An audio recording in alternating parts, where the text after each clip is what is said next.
नमस्कार दोस्तों, temple bell channel में आपका एक बार फिर से स्वागत है। आज मैं आपको जो कहानी सुनाने जा रहा हूं वो कोई मनगढ़ंत किस्सा नहीं है। ये कहानी नोएडा में रहने वाले एक ऐसे जोड़े की है जिनकी हंसती खेलती जिंदगी में एक अनजाने साए ने ऐसी दस्तक दी कि उनकी दुनिया हमेशा के लिए बदल गई। ये कहानी है प्यार, खौफ और एक ऐसी अनकही दहशत की जिसे सुनने के बाद शायद आप आज रात बत्ती जलाकर सोएंगे। मैं आपको पहले ही चेतावनी दे दूं, ये कहानी कमजोर दिल वालों के लिए बिल्कुल नहीं है। तो अपनी कुर्सी की पेटी बांध लीजिए और चलिए मेरे साथ नोएडा के उस मनहूस फ्लैट के सफर पर। कुछ साल पहले की बात है।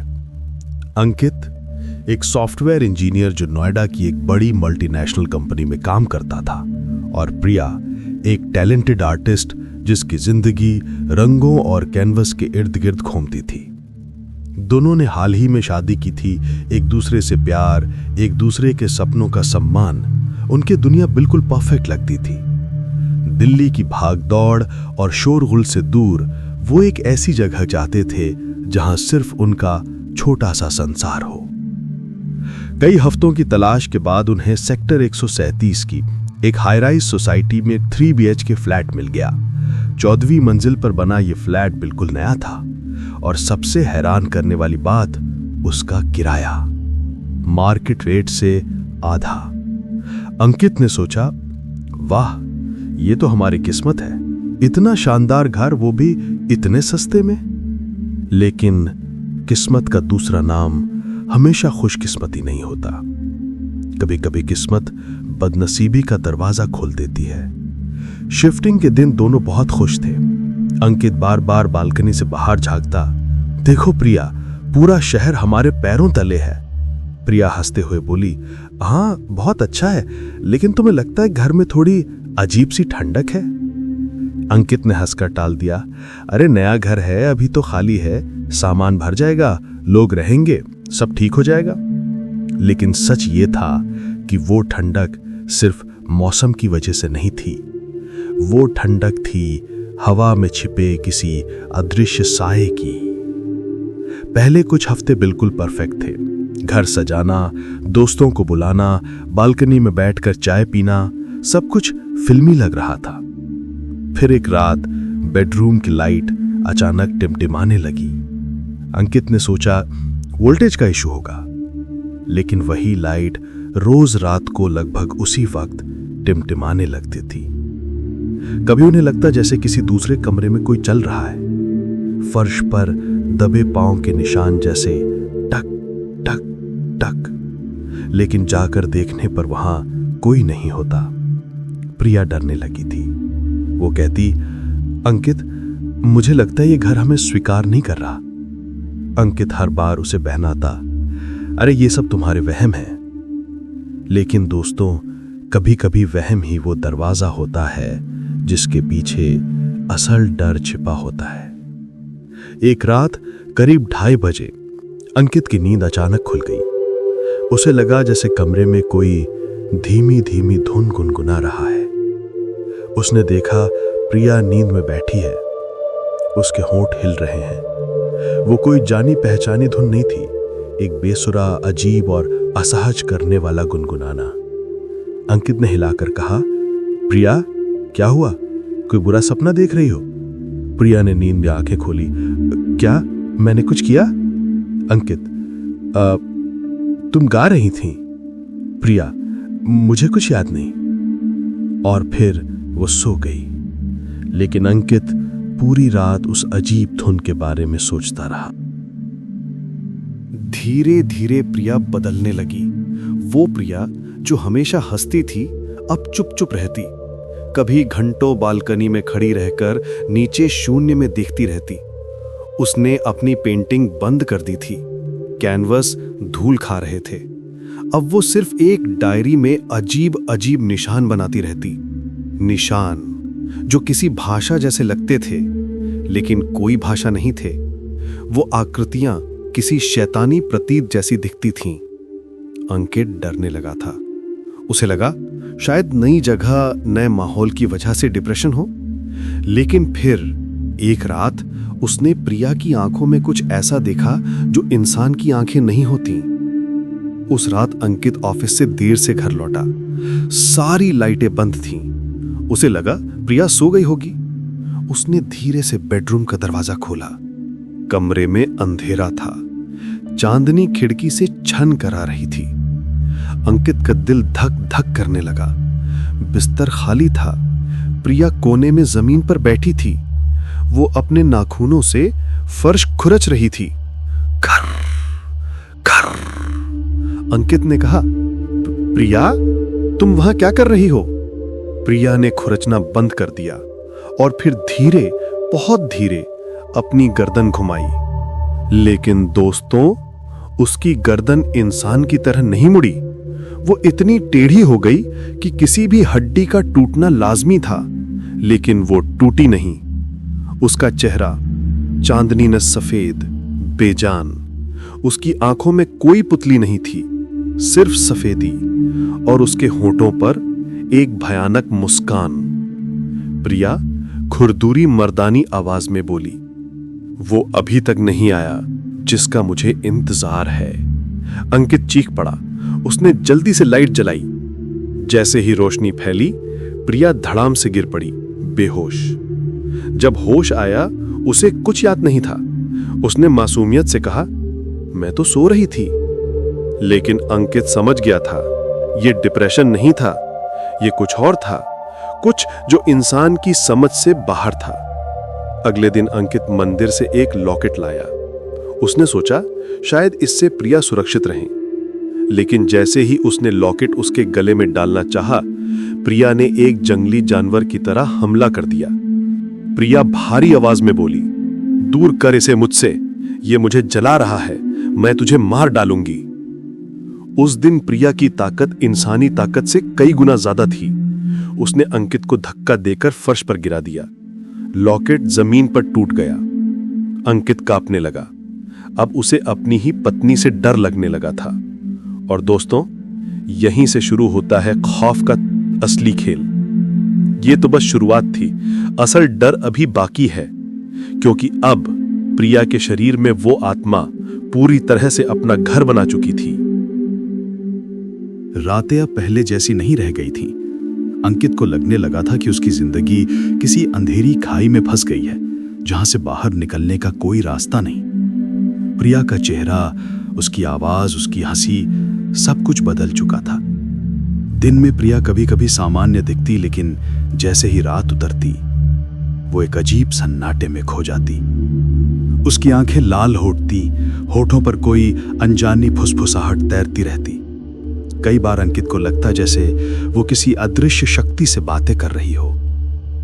एक रात अंकित ने उसे ड्राइंग रूम में देखा। पंखा धीरे धीरे घूम रहा था और प्रिया जमीन पर घुटनों के बल बैठी थी। उसके हाथ में चौक था और वो फर्श पर अजीब आकृतियां बना रही थी, गोले, उल्टे त्रिकोण, और बीच बीच में कोई भाषा जिसे अंकित पहचान भी नहीं सका। प्रिया, अंकित ने कांपती आवाज में पुकारा। उसने पलट कर देखा। उसकी आंखों में इंसानी गर्माहट नहीं थी, बस ठंडी काली गहराई। चुप रहो, उसने फुसफुसाया, वो आ रही है। अंकित का दिल तेजी से धड़कने लगा। उसने पास जाकर उसका हाथ पकड़ने की कोशिश की, लेकिन तभी हवा में अचानक एक ठंडक फैल गई, मानो किसी ने कमरे का सारा ऑक्सीजन खींच लिया हो। प्रिया का शरीर झटके से पीछे गिरा और उसकी सांसें भारी हो गईं। वो जमीन पर लेटे लेटे कांप रही थी। अंकित घबरा गया। उसने पानी का गिलास उठाकर उसके चेहरे पर छींटा मारा। धीरे धीरे उसकी आंखें बंद हो गईं। अगली सुबह प्रिया को कुछ याद नहीं था। वो ऐसे बर्ताव कर रही थी मानो पिछली रात कुछ हुआ ही नहीं हो। लेकिन अंकित जानता था, अब चीजें हाथ से निकल रही हैं। उस दिन ऑफिस से लौटते वक्त अंकित नीचे खड़े सिक्योरिटी गार्ड सुभाष के पास गया। उसका चेहरा थका हुआ था और आंखों में नींद का नामो निशान नहीं। भाई साहब, जरा एक बात बताइए, अंकित ने धीमी आवाज में कहा। सुभाष ने सिगरेट का कश लिया और बोला, आपके फ्लैट में कुछ ठीक नहीं है, है ना? अंकित सन्न रह गया। आपको कैसे पता? सुभाष ने चारों ओर नजर घुमाई, फिर धीरे से बोला, 3 साल पहले उस फ्लैट में एक लड़की ने खुदकुशी की थी। उसका नाम कविता था। अकेली रहती थी। कहते हैं प्यार में धोखा मिला था। एक रात छत से कूद गई। तब से लोग कहते हैं कि उसकी आत्मा अब भी वहीं भटक रही है। कई लोग वो फ्लैट छोड़कर भाग गए, लेकिन बिल्डर ये सब बात छुपा लेता है। अंकित के पैरों तले जमीन खिसक गई। उसने सोचा भी नहीं था कि उनके सपनों का घर इतना मनहूस निकलेगा। अब अंकित के पास एक ही रास्ता था, किसी तांत्रिक या पंडित की मदद लेना। गार्ड ने ही उसे एक नाम बताया, पंडित भार्गव शर्मा। अगले दिन अंकित ने उन्हें घर बुलाया। शाम ढलते ही पंडित जी आए। उनकी आंखें गहरी और गंभीर थीं। चेहरा तपस्वियों जैसा था। उन्होंने घर में कदम रखते ही आंखें बंद की और धीरे धीरे मंत्र बुदबुदाने लगे। कुछ क्षण बाद उन्होंने कहा, यहां बहुत भारी नकारात्मक ऊर्जा है। आत्मा अटकी हुई है और उसने आपकी पत्नी को माध्यम बना लिया है। अंकित के गले से आवाज नहीं निकली। तो क्या इसे बाहर निकाला जा सकता है? हां, लेकिन आसान नहीं होगा। आत्मा जिद्दी है। उसे मुक्त करना होगा, वरना वो आपकी पत्नी की जान ले लेगी। उस रात घर में अनुष्ठान शुरू हुआ। ड्राइंग रूम के बीचों बीच एक हवन कुंड सजाया गया। घी और कपूर की गंध पूरे घर में फैल गई। दिए जलाए गए और दरवाजे खिड़कियां बंद कर दी गईं। पंडित जी ने मंत्रोच्चार शुरू किया। उनकी आवाज गूंज रही थी, मानो दीवारें भी थर्रा रही हों। तभी अचानक प्रिया का शरीर सख्त हो गया। वो जमीन पर बैठी थी, लेकिन उसकी आंखें उलट गईं। उसने एक अजीब सी हंसी हंसी, कर्कश और डरावनी।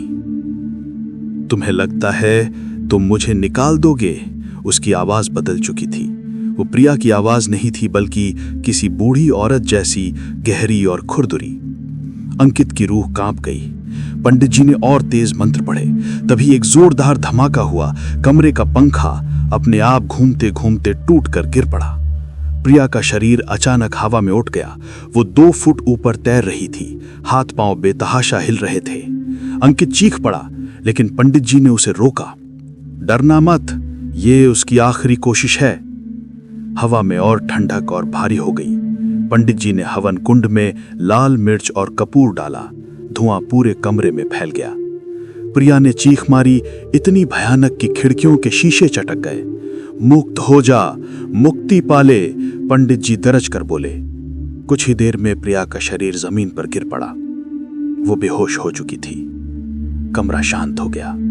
पंडित जी ने गहरी सांस ली और बोले, आत्मा निकल गई है, अब सब ठीक हो जाएगा। सुबह हुई तो प्रिया सामान्य दिख रही थी। वो मुस्कुरा रही थी, खाना बना रही थी और पिछली रात की कोई याद उसे नहीं थी। अंकित ने चैन की सांस ली, लेकिन उस चैन में भी एक अजीब डर था। रात को जब वो सोने लगा तो उसने एक हल्की सी आवाज सुनी। कोई गुनगुना रहा था, वही बेसुरी भयावह धुन। अंकित ने आंखें खोली। बगल में प्रिया गहरी नींद में थी। उसके होंठ बंद थे, लेकिन धुन पूरे कमरे में गूंज रही थी। सन्नाटे के बीच अंकित को लगा जैसे कोई अदृश्य छाया उसके सिरहाने खड़ी हो।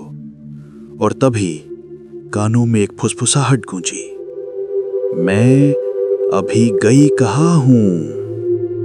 अनुष्ठान के बाद अंकित को लगा था कि बुरे दिन बीत गए हैं। पंडित भार्गव शर्मा ने विश्वास दिलाया था कि आत्मा निकल गई है और अब सब कुछ सामान्य हो जाएगा। प्रिया भी धीरे धीरे ठीक दिखने लगी थी। उसकी आंखों में फिर से वही पुरानी चमक लौट आई थी और वो पहले की तरह हंसने लगी थी। लेकिन अंकित के भीतर कहीं ना कहीं एक शक रह गया था। हर रात वो चौंक कर उठ जाता, ये देखने की प्रिया ठीक से सो रही है या नहीं। कई बार उसे लगता कि कमरे में कोई और भी मौजूद है, लेकिन आंखें खोलने पर वो सिर्फ सन्नाटा देखता। कुछ हफ्तों बाद अंकित ने फैसला किया कि उन्हें उस फ्लैट को छोड़कर कहीं और रहना चाहिए। आखिरकार डर का साया चाहे छोटा हो, लेकिन अगर मन में घर कर जाए तो चैन से जीना मुश्किल हो जाता है। अंकित ने गुड़गांव में एक नया फ्लैट किराए पर ले लिया।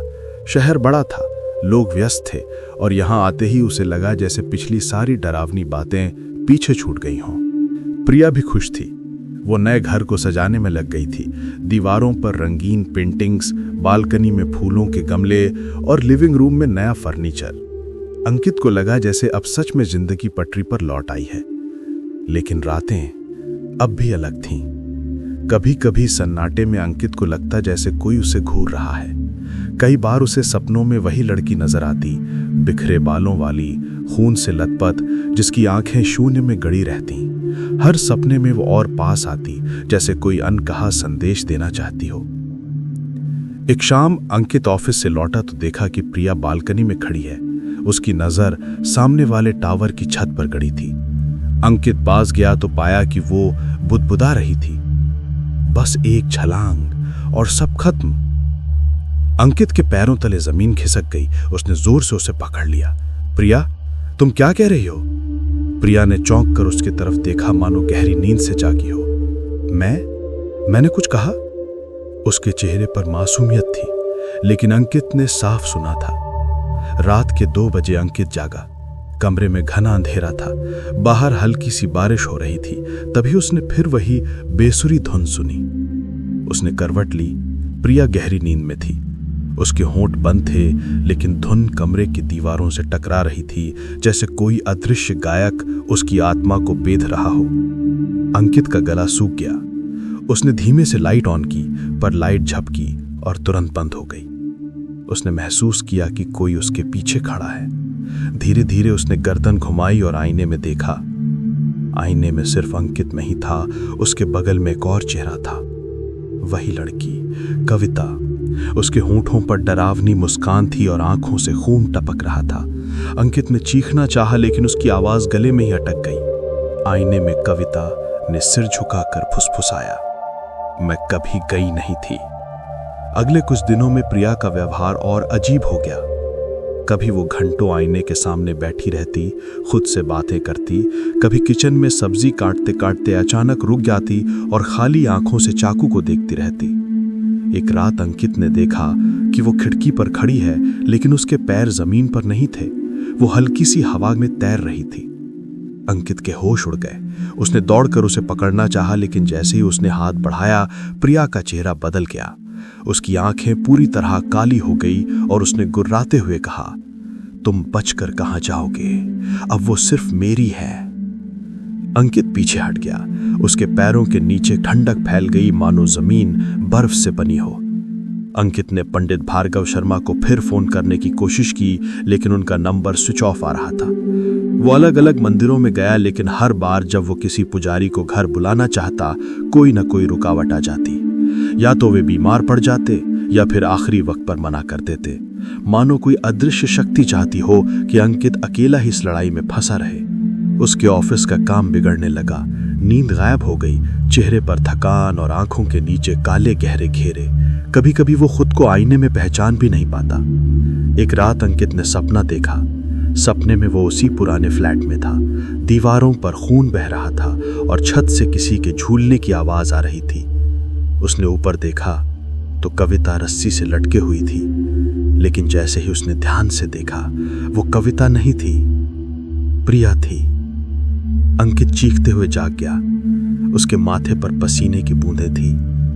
उसे समझ आ गया, आत्मा ने सिर्फ प्रिया को माध्यम नहीं बनाया था, अब वो प्रिया बन चुकी थी। उस रात की हवा अलग थी। बाहर आंधी चल रही थी, बिजली बार बार गुल हो रही थी। अंकित ने सोचा कि वो प्रिया को लेकर घर से निकल जाए, लेकिन दरवाजा अंदर से अपने आप बंद हो गया। प्रिया धीरे धीरे उसके पास आई। उसकी चाल इंसानों जैसी नहीं थी, पैर जमीन को छू भी नहीं रहे थे। कहाँ जाओगे अंकित? उसकी आवाज 2 सुरों में गूंज रही थी, एक प्रिया की, एक कविता की। अब तो हम हमेशा साथ रहेंगे। अंकित पीछे हटता गया, लेकिन दीवार से टकरा गया। प्रिया बिल्कुल उसके सामने थी। उसके होंठ उसके कान के पास आए और उसने फुसफुसाया, श्श, मत डरो, अब तुम भी मेरे हो जाओगे। अचानक सारे आईने अपने आप टूट गए। कमरा खून की बूंद से भर गया। अंकित की चीख उस रात तूफान की आवाज में दब गई। सुबह हुई, पड़ोसियों ने दरवाजा खोला तो घर बिल्कुल शांत था। अंदर प्रिया बैठी थी, मुस्कुरा रही थी। उसके सामने अंकित की लाश पड़ी थी, आंखें फटी हुई, चेहरे पर आतंक की जमी हुई छाप। पुलिस आई लेकिन प्रिया ने कहा कि उसे कुछ याद नहीं। बाद में पड़ोसियों ने सुना, रात के सन्नाटे में प्रिया गुनगुनाती थी वही बेसुरी धुन जो अब पूरे टावर में गूंजने लगी थी, और हर आईने में लोगों को एक मुस्कुराता चेहरा दिखाई देता था, कविता का। कहानी यहीं खत्म नहीं हुई थी। आत्मा ने सिर्फ घर नहीं बदला था, अब वो हर जगह थी, हर छाया में, हर आईने में, और अंकित की मौत उसके खेल की बस एक शुरुआत थी।